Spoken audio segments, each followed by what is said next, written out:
Great to have you with us on this Monday. Let's talk about focusing on the family as a strategy for the right wing. Senator Mike Lee of Utah was the first speaker at the Values Voter Summit. We've already heard earlier in the show, before that compelling interview we just had, we heard from Michelle Pakman at the Values Voter Summit. We heard from Dr. Ben Carson at the Values Voter Summit. And Senator Mike Lee from Utah says that he actually feels conservatives haven't been focusing enough on the family. Check out what he had to say. It may surprise you to hear me say this, but I think they make a great point. Times have changed.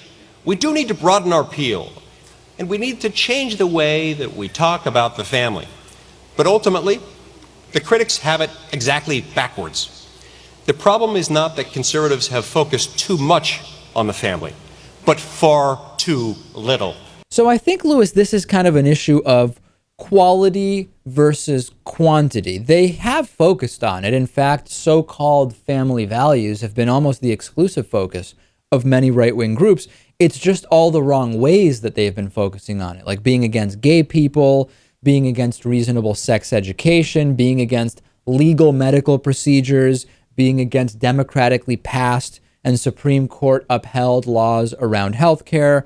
The focus has been on very specific types of families, two-parent, heterosexual families, probably not minority families, definitely not gay families. So the focus has been on the family. It's just been completely selective and partisan and destructive focus.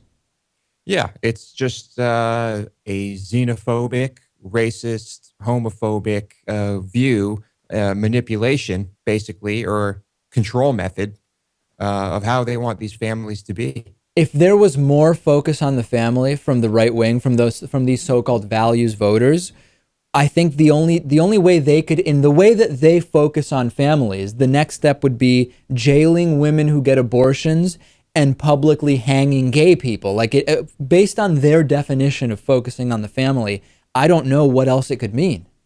Yeah, I mean, what's the ultimate goal here? To make sure that the only people in this country that are reproducing are white, straight, Christian, Jesus lovers? I'm not really sure. It's really tough to figure out, but I think that if the argument is going to be that conservative values voters need to focus more on the family, it has to be a different type of focus, or I can't even imagine what that could possibly